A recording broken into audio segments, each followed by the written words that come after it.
The English football pyramid is one of the most brutal and relentless systems in world football. Massive budgets, global scouting networks, and the clubs at the very top stay at the very top.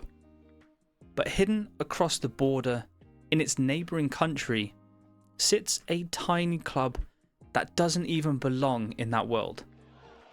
This is Merthyr Town, a Welsh club competing inside the English football pyramid, and we're about to attempt something that should be impossible. The goal? Conquer English football and win every major trophy possible, and that includes European glory with the Champions League. But we do have a twist. We are only going to be signing Welsh players and staff. No elite recruitment network yet, no £1 billion budget, just a tiny nation with a population of barely 3 million people trying to produce a squad capable of toppling England's elite. The scouting pool is small, the finances are limited, and every season the odds will grow even more impossible. But deep in the industrial heart of the Welsh valleys, a new empire is about to rise. Welcome to forging the Welsh Empire in England. Welcome to Merthyr Town, a club which we will be calling home for the foreseeable future, as we witness the ups and downs of the lesser known manager Arwyn Evans. Operating in the lower ends of the pyramid, he knows what it takes to build a foundation for long-term success. His willingness to trust youth, combined with strong leaders and big characters, makes him an exciting prospect for this team. Being Welsh himself, he naturally leans towards signing players from the region, so again, it's a big plus for him. At the start of any managerial career, it's really important to understand the infrastructure, the day-to-day running of the club behind the scenes. Merthyr Town, who have spent several years in the division below the National League North, already have a solid foundation to build upon. A very well-sized ground with a capacity of 9,500 gives us room to grow as more locals get behind the club. The 4G all-weather pitch also allows for year-round use, not only for the club but also for the community and sporting events, which is going to be huge. And I'm hoping that we can make this a potential fortress for the first team. While the training and youth facilities are fairly basic, they should be more than enough for the early years of this journey. And of course, going forwards, we'll be looking to upgrade those as much as possible so we can have our own youth prospects potentially play at the very highest level. Financially, things are tight but manageable. With around £25,000 in the bank and a reasonable wage structure, there's stability. But there's no transfer budget, which means creativity will be key. And we may already have a solution. Jacob Maddox, currently on loan from Yeovil, is out injured for most of the season, and we're covering his wages. If we can send him back, it would free up valuable room in the budget to strengthen where it matters. Now, speaking of the squad, it's actually in a strong position.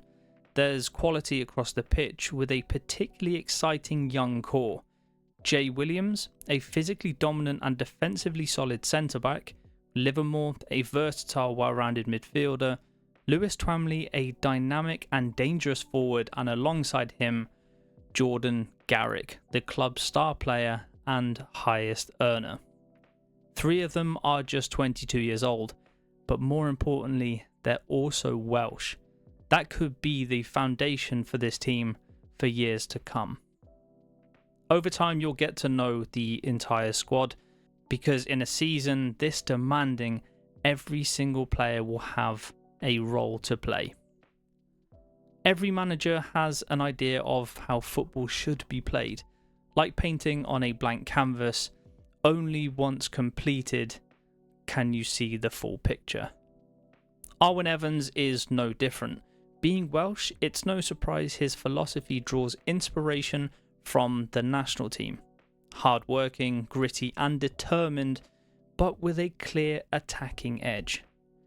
He sets up in a back five. Now, this isn't just for defensive stability, but it's actually for flexibility. It allows the system to adapt depending on the opposition while still maintaining structure. One wingback is given more freedom to push forward, and that role actually suits Sambu perfectly, seeing that he's a winger being asked to play a little bit further back, but on the opposite side, balance is key. In midfield, the shape is slightly offset, both vertically and horizontally, creating more passing, vertical lanes. The aim is quite simple. Progress the ball quickly. If we can do it in 3 or 4 passes, why not do that instead of 20 to 30? And that's where players like Twamley and Garrick become crucial. Both thrive in central areas, so getting them into goal-scoring positions is essential. Garrick operates from the left, cutting inside, while Twamley can play either up front or just behind the striker, linking play and driving attacks forward. Up front, the striker role is evolving, but one thing is certain. They'll need to do everything: create, score, and press from the front. And Xavier Jones on loan looks like he might be the man to do just that. Defensively, what may look like a cautious system is actually built on aggression. The goal is to deny any time on the ball, press high and protect key areas, limiting the opposition to very few clear-cut chances. But for it to work, it demands one thing above all else: relentless effort. The kind of work rate Arwen Evans wants Merthyr Town to become known for. Before a ball had even been kicked in pre-season, the focus was crystal clear. Like building a house, we needed to set the foundation. That meant bringing in the right staff, people who could help shape the club, and beginning the search for Welsh players within our very limited scouting range. First, the staff. With no real recruitment structure in place, finding scouts with knowledge of both England and Wales was crucial, not just for now, but for the future.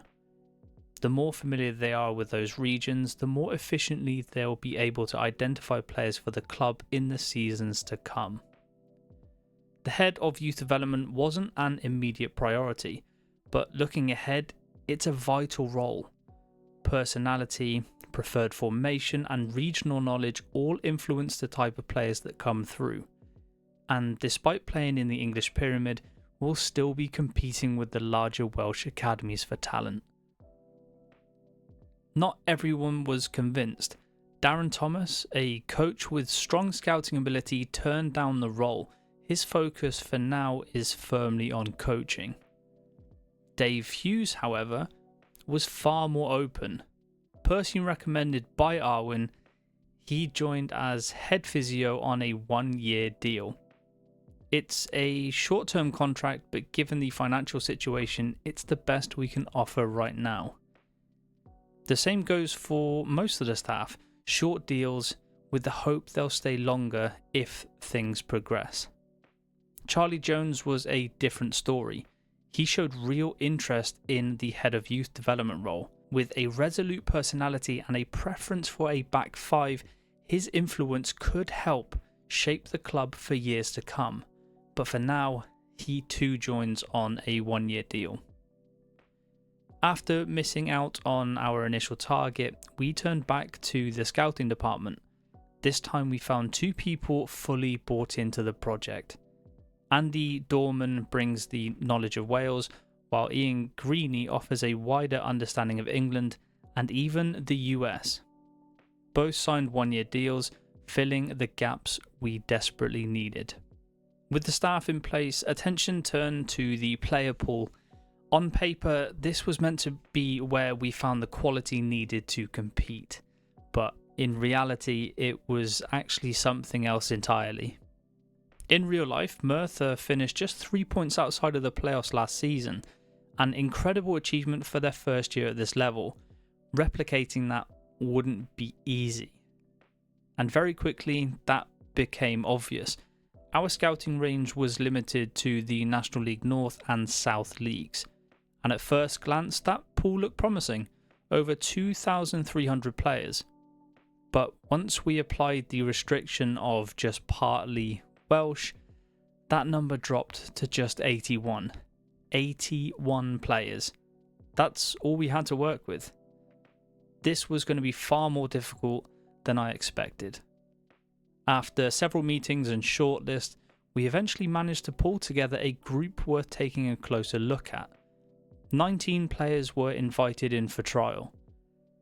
At this level, trial days aren't just useful, they're essential. It's the best way to assess not just the ability, but personality too. Once they arrive, the job was to cut the group down even further, and with no transfer budget and a really tight wage structure, we couldn't afford to gamble. Offering contracts to players above our level simply wasn't realistic. Every decision had to be precise. While all of this was going on, contracts were finalised behind the scenes. Just days before our first pre-season match, the staff were officially in place. Now, it was time to see how it all translated onto the pitch. The opening game of pre-season gave everybody a chance to prove themselves, trialist and first-team players alike. And it couldn't have started much better. Inside 5 minutes, Garrick opened the scoring, a calm, composed finish cutting in from the left, and a sign of what we might come to expect from him this season. 8 minutes later, Sambu showed exactly why he's been given the advanced wingback role, delivering a perfect cross onto the head of Xavier Jones for the second. Then, Xavier Jones turned provider. A well-weighted pass into Livermore allowed for a simple finish from close range. 3 goals, all reflecting the patterns we've been trying to build in training. And they were already starting to show. Livermore added a 4th before half-time, another really tidy finish, this time with the opposite wing-back providing the assist. But just before the break, a reminder of the level we're playing at. A lack of concentration, a misplaced pass from Lucas, and suddenly the clean sheet was gone. Although the game would finish 4-1, it was a really strong start with clear positives, but also a reminder that there's still plenty to work on. But for Arwen Evans though, it was an encouraging first step. The team had begun to take his ideas. After a really solid game for us, the top team in the Welsh First Division, the New Saints, had their eyes set on signing Jake Thomas, who was on trial with us. It was now time to make somewhat of a rushed decision. With a lack of depth in the centre-back role, we decided to make an offer, hoping he would choose us over a side competing for European football. After some tough negotiations, we finally agreed on a deal worth £150 a week with bonuses on top. With our already fragile wage budget, this deal used up the remaining funds we had available, and after the deal, it raised a big question in the boardroom. Do we push aggressively in the market, bringing in players early and going beyond our means, or do we wait for negotiations with Yeovil to send Maddox back and free up funds first? There was a shared sentiment. Our Welsh targets had to come first. We needed to strengthen the squad if we wanted to compete, so the aggressive approach was the only way forward. Rhys Morris, a young and talented centre-back, was a key target for us. At just 18 years old with plenty of room to grow, he was exactly the type of player we wanted to build with. He agreed to a fringe role and a deal worth just £90 a week plus bonuses, and his signing was completed quickly. Just 2 days later, he accepted the offer, clearly eager to begin his journey with us. Soon after, another addition arrived. Pablo Martinez joined on a 1-year deal worth just £75 a week, offering depth across both the defence and midfield. But with the wage bill now exceeded and it being a key condition of our own contract to stay within limits, we turned our attention to Yeovil and Jacob Maddox. Thankfully, they did agree to take him back to continue his treatment. This freed up £900 in wages, giving us the breathing room that we desperately needed. In the middle of all this, pre-season continued. We still had 5 friendlies to play against Tring, Pure Swansea, Highworth and Connor Quay Nomad. All of them became learning experiences. But we won every game. A 3-1 victory over Tring, an excellent 5-0 win against Pure Swansea. Good habits were starting to form, but so were some concerns. 4-2 wins against both Highworth and Connors Quay showed our attacking strength, but also exposed our biggest issue: depth. As games wore on, our performances level dropped in the second half. It was clear we needed more quality for rotation. Our final pre-season game came against GoSport, and in emphatic style we closed things out with a dominant 4-0 win at home. Even better, 3 of those goals came in the second half, including this one from Garrick. A back post header from a brilliant cross, assisted by a new trialist, Fen Davis. While he may not have the long-term quality to carry us forward, he offered exactly what we had identified all pre-season: reliable depth. He signed a 1-year deal just for £25 a week. We also identified somebody else and brought in Dylan Lewis, one of the only players in our scouting range capable of playing as a winger. Although lacking standout quality, he provided much needed cover at left wing back, and a role we'll be retraining him for. At this level, being partly Welsh is enough. Then came a player I personally identified, and one I was genuinely excited about: Lloyd Marsh-Brown, a name you'll be hearing a lot of.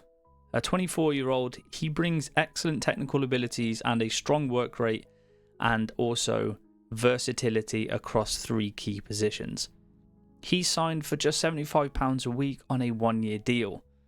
With all of our targets secured, our focus turned to the season ahead, and our first test, Southport. Heading into the match, the media had predicted them to finish 12th, a solid mid-table side with the quality definitely to push for the playoffs. Exactly the type of team we needed to measure ourselves against. More concerning, however, our own prediction had dropped, down to 15th.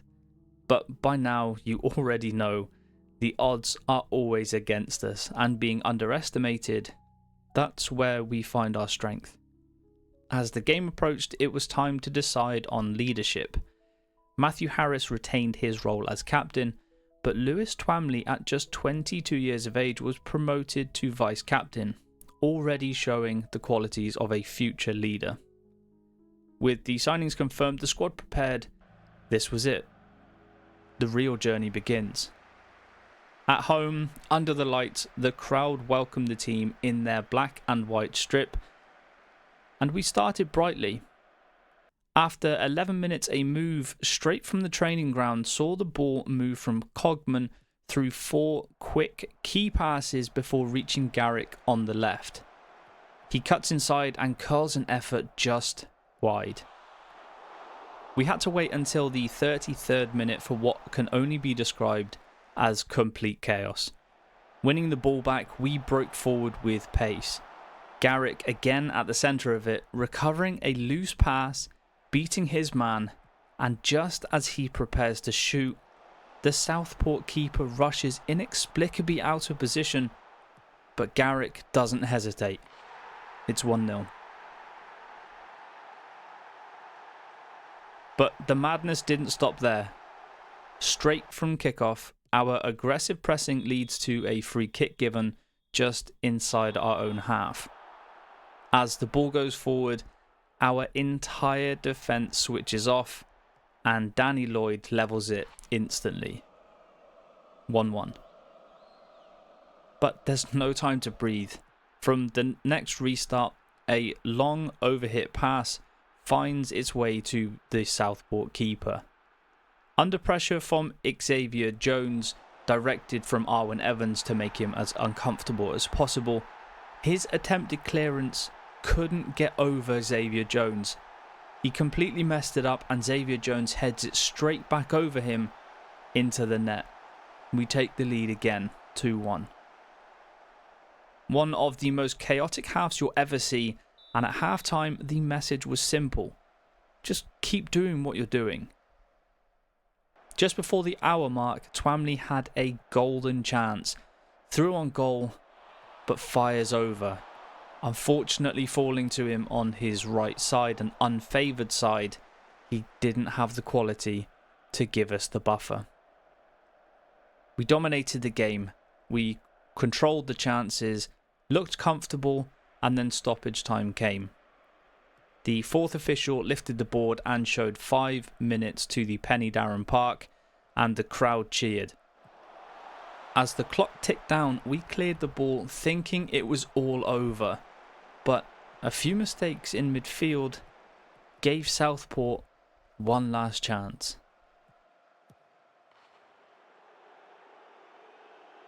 And just like that, they score. It's 2-2. The cruelty of football, the madness of the lower leagues, a last-minute equaliser that felt like a defeat. The stadium fell silent, but the stats told the story. We dominated, but the only number that mattered was the scoreline. It was 2-2.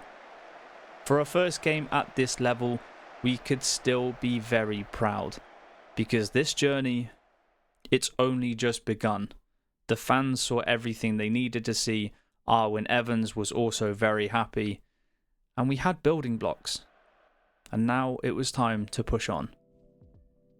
And push on is exactly what we did. In our next 3 games, we scored 8 goals and conceded none. The perfect response to the late equaliser the week before. Games against Marine, Curzon Ashton and Scarborough followed. But first, it was Marine. Garrick once again showed his quality. As a slightly over-hit pass was recovered, he calmly slipped it through to Xavier Jones to give us an early lead. Not long after, we showed exactly what we're capable of. Winning the ball back, we built through the thirds with quick, vertical passing, before Twamley found himself through on goal. His thundering strike into the top corner gave us a deserved 2-0 lead. In the second half, Garrick stamped his name on the game once again. A well-worked throw-in found him in his favourite position. He cut inside and buries it. 3-0. 3 great goals, 3 important points. Curzon Ashton offered very little resistance. A comfortable 2-0 win away from home made it 7 points from our first 9. Next came Scarborough, a full-time club and a serious test. But we passed it, convincingly as well. A dominant 3-0 win with the highlight coming right at the end. The move started with a moment of real promise. A perfectly weighted pass over the top from our 16-year-old Jack Morgan, finding Xavier Jones, who squared it for Twamley. A simple finish, but a special moment. Jack Morgan became the youngest player in Merthyr Town's history and a name to remember. But just as things started to look comfortable, the schedule turned. 5 games in 8 days. A waterlogged pitch in Peterborough forced a fixture reshuffle, and suddenly our depth was about to be tested. We made changes and responded well. A 2-0 win away against Posh Sports saw Garrick once again find the net, before new signing Fen Davis scored his first ever senior goal. A composed finish, cutting back onto his weaker foot and finishing like a seasoned striker. Things were looking strong, very strong. We sat top of the league on 13 points, and we have only conceded 2, and both came right at the start. But even then, recognition didn't follow. Arwen Evans was snubbed for Manager of the Month, a theme you'll start to notice.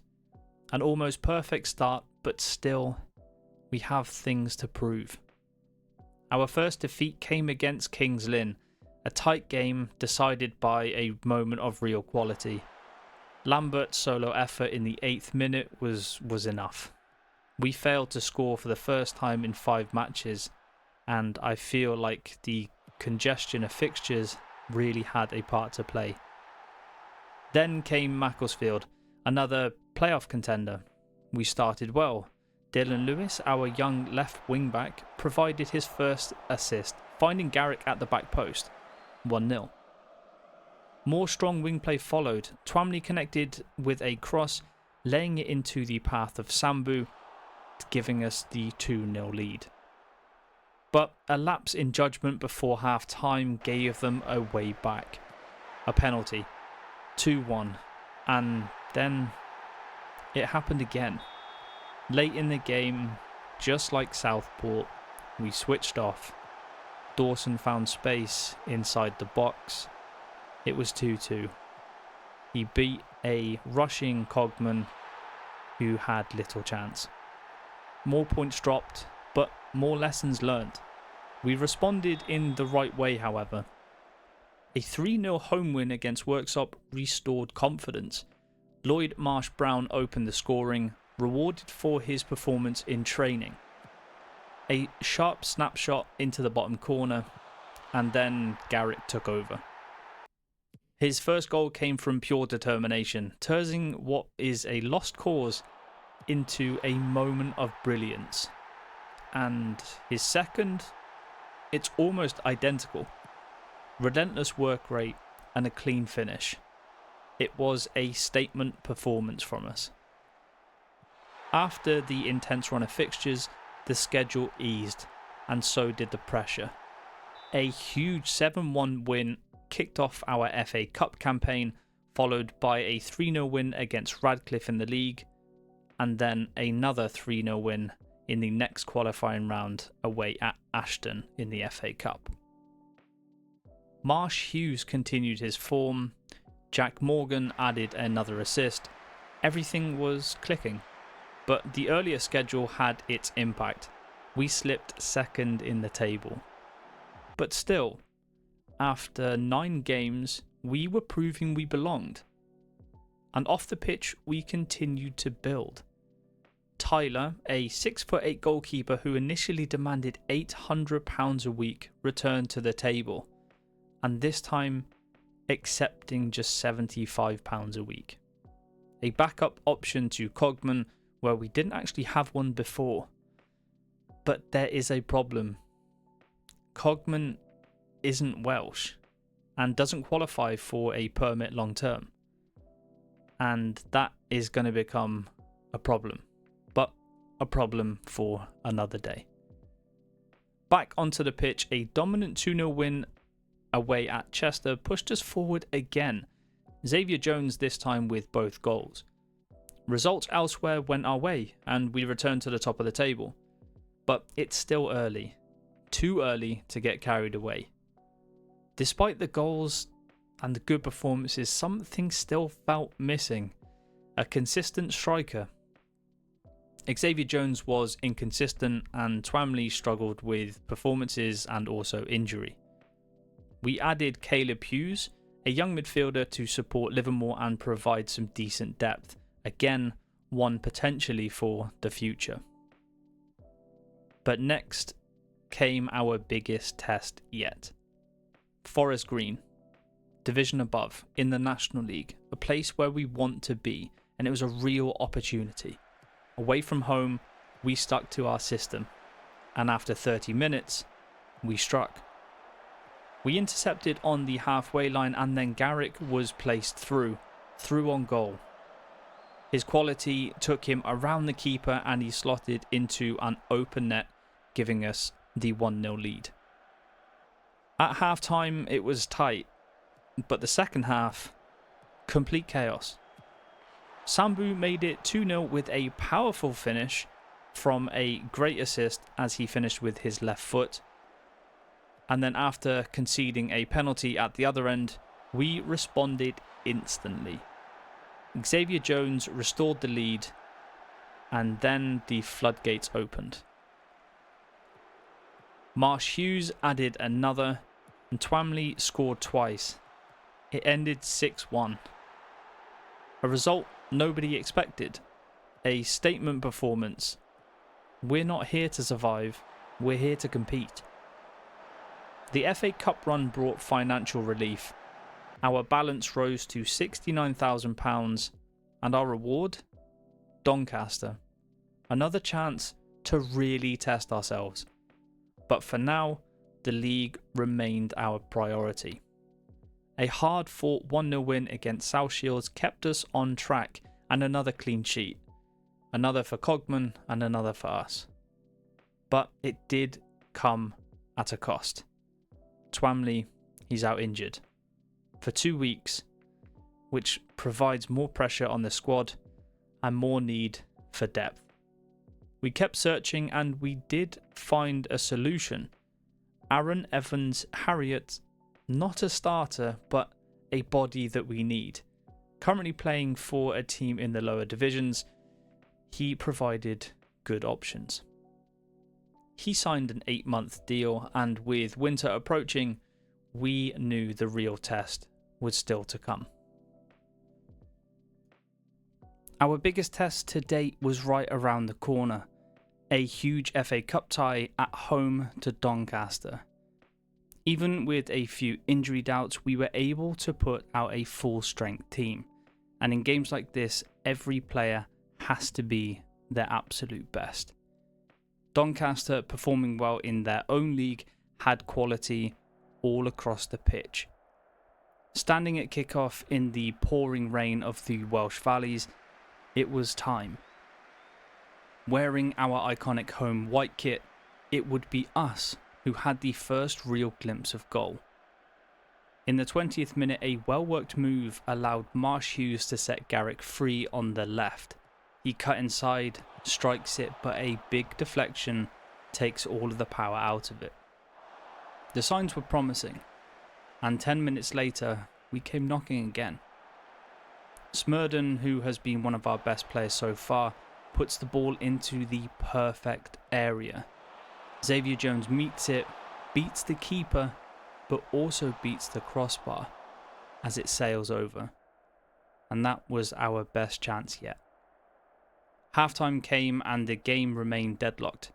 Both sides answering each other, neither willing to break. And then in the 56th minute, a golden chance. A throw-in down the left. A place where so many of our goals have started from this season. Quick passing, determination from Marsh Hughes, and Livermore feeds Garrick in his spot. He turns his defender, strikes from the penalty spot, off the post. The crowd stunned. How has that not gone in? And that's how it stayed. No breakthrough, no reward. As full-time ended, extra time loomed. Under the old rules, we would have had a replay, a bigger payday, another chance. But not anymore. Now we had to battle a team 3 divisions above us for another 30 minutes. With one substitution left, we held it back, saving it. As extra time began, we got our biggest chance yet. Another throw from the left, cleared to the edge of the box, it falls to Fen Davis. He slides it perfectly into Livermore's path, and finally, we score. The team erupts, the stadium erupts, the team wheels away, but then the black and yellow flag from the official. Offside. Cheers turn to groans in an instant, and then the sucker punch. Doncaster break through the press, Jay Williams loses his man Hanlon, and trying to recover he gets a touch, but only enough to deflect it past a helpless Cogman. It was 1-0. But now, it was everything forward, one last push. Twamley, who had been back from injury, comes on the left for Garrick, and we build again. Smurden down the wing finds Twamley. He cuts inside, just like Garrick has all season. He plays it centrally, but it comes back to him. The space opens up. He strikes the post. Again, for the third time in this game. You could feel it. The belief started to crack. And then, 5 minutes from the end, it was all over.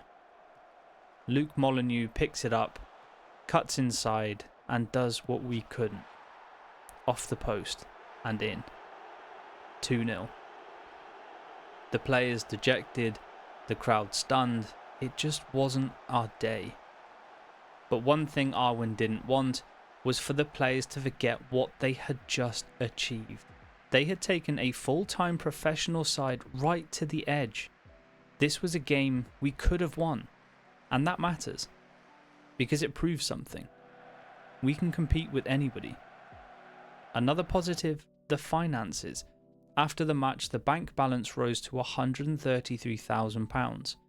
That's over £100,000 gained in just a few months. And off the pitch, more good news followed. 3 of our players received international call-ups. Rhys Morris, along with our 2 16-year-olds, Leon Wilkes and Jack Morgans, they were all selected for the Welsh under-19 team. A huge moment for them, and a huge moment for the club. But the show doesn't stop. With the FA Cup run over, our focus returned to the league. We followed up the defeat with a hard-fought win against AFC Telford, a game that could have gone either way. Garrick and Sambu with the goals. But then, a setback. A loss to Bedford, a team struggling near the bottom of the league. 2 second-half goals punished us, and it made me wonder, how much had that Doncaster game taken out of us? Our attacking form had dipped. Garrick just 3 goals in his last 11. Twamley now averaging a 6.3 over his last 5 with 0 goal contributions. And Corley Cox 2 goals in 12. We were still creating chances, but we just weren't finishing them. So behind the scenes we acted. With limited funds, 2 names stood out. Connor Evans, 22 years old, very quick and has great intelligent movement. And then a completely different profile, Adam Davis. 6'5", experienced and very well rounded. But most importantly, Davis was free. He agreed to a squad role with £50 a week and with a heavy goal incentive. A low risk move, but could it fix the problem? The response? Ironically, it was immediate, and a 4-0 win. Garrick, Cox, Marsh Hughes and Livermore all on the score sheet. But more importantly, the connection between Livermore and Marsh Hughes was starting to grow. For the first, Marsh Hughes slipped a delicate pass into Livermore's path with a late run and a powerful finish. Then Livermore returns the favour. A teasing cross to the back post. Marsh Hughes rises unmarked, 2-0. A partnership started to form, but not everything was positive. Sambu picked up another injury, and this time he's out for 3 weeks. A big loss. Davis officially joined shortly after, and then came 3 home games. And 3 wins.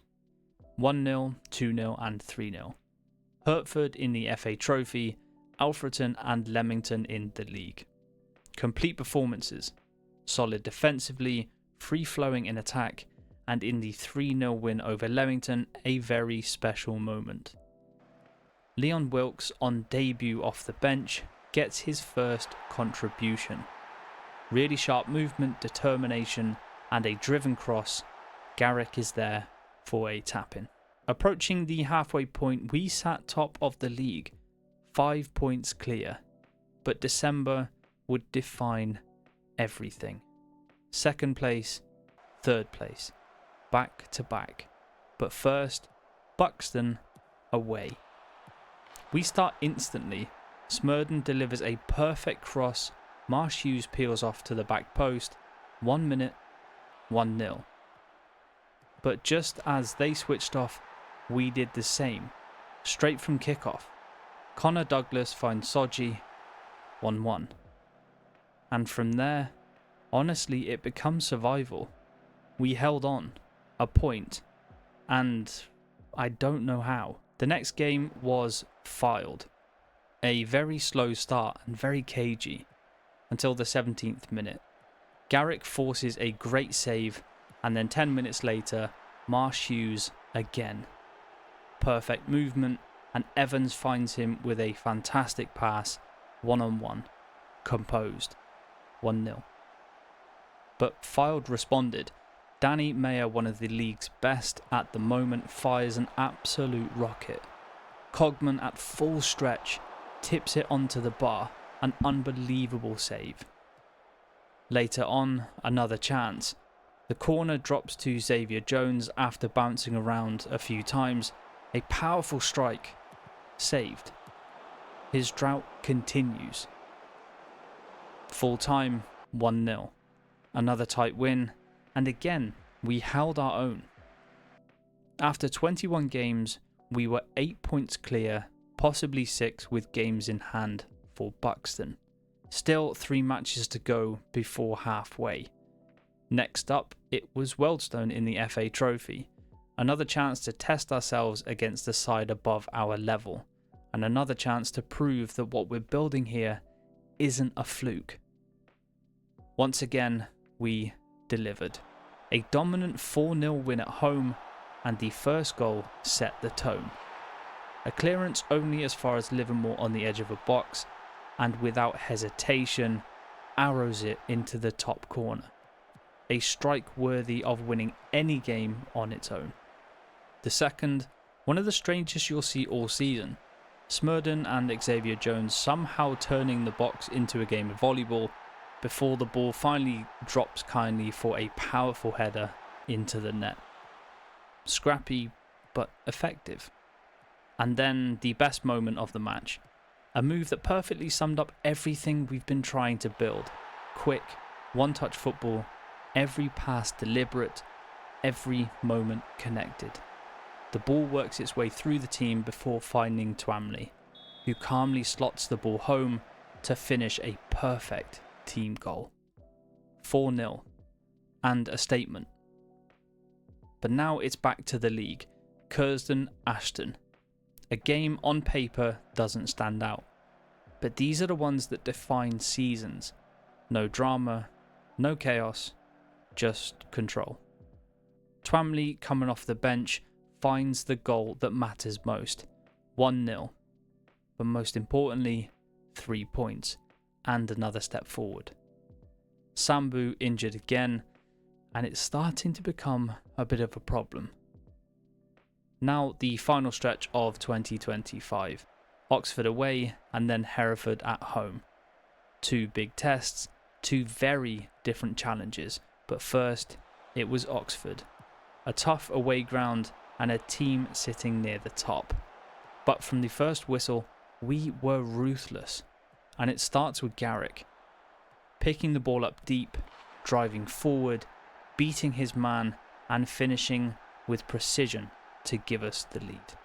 A goal that just felt inevitable. But he wasn't done. Later on, he shows another side to his game, beating his man on the outside this time before sliding the ball into the far corner with his weaker left foot. 2-0. Complete control, and to finish it, Marsh Hughes. His movement once again causing problems, drifting into the perfect space to meet a pinpoint cross from Smurden. 3-0 and game over. A performance that didn't just win us points, it sent a message. With Buxton dropping points again, we opened up a 10-point gap at the top of the table just after Christmas. And defensively, we had only conceded 10 goals in the league. An incredible reflection of the work this team has put in. But behind the scenes though, the work never stops. Scouting reports continue to come in, and one name stood out. Ben Nash, 27 years old, experienced, a natural leader, and with Harris, who is now 33, the thought starts to creep in. Is this the next step in building something sustainable? But then the final game of the year, Hereford. A derby of sorts. The game you kind of expect energy, intensity, something memorable, but instead it fell flat. Hereford take a 2-0 win, and a rare mistake from Cogman leads to the first, misjudging a cross that ends in a simple header for Bates. The second, just as frustrating, poor marking, tired legs, and an easy finish. Not the way we wanted to end the year at all. But perspective matters, because even with that result, Buxton dropped points again. And as the year come to a close, we sat top of the league, 9 points clear. 6 months, that's all it's been. 6 months of building, adapting, and pushing this team far beyond what anybody expected. And now, everything has changed. This is no longer about fighting for playoffs. This is a title race. So the question is no longer can we compete, it's how far can we go? Because 2026 is coming, and it's going to test everything. This squad, this system, the idea. But one thing is certain. These players have proved something. They belong. And now, they have a chance to make history. So what a surprising 6 months it has been for us. I did not believe we would be in this situation at all. It's been so much fun, and it's, as I said, it's been super surprising. I did not expect us to be anywhere near the top. I was hoping for a playoff finish. I wanted to somewhat emulate how Merthyr Town did in real life by pushing for playoffs, maybe taking it that one step further and getting into the playoffs, but not in any of my imagination did I believe we would be 9 points clear going into the new year. If you guys are excited for the next episode, please get active in the comments. I want to know what has been the best part of the 6 months for you so far, whether that be a cult hero like mine, for example. Mine is Cogman. I'd never want to let that dude leave the club whatsoever. I will make him an honorary Welshman if I could. But let me know anything like that down in the comments. Maybe your favourite goal. That would be awesome to read. I hope to see you back for the next episode. I need to go and record that and play and get that done as quickly as possible. So thank you very much for watching. I hope you've enjoyed the entire episode, and I cannot wait to see you in the next one.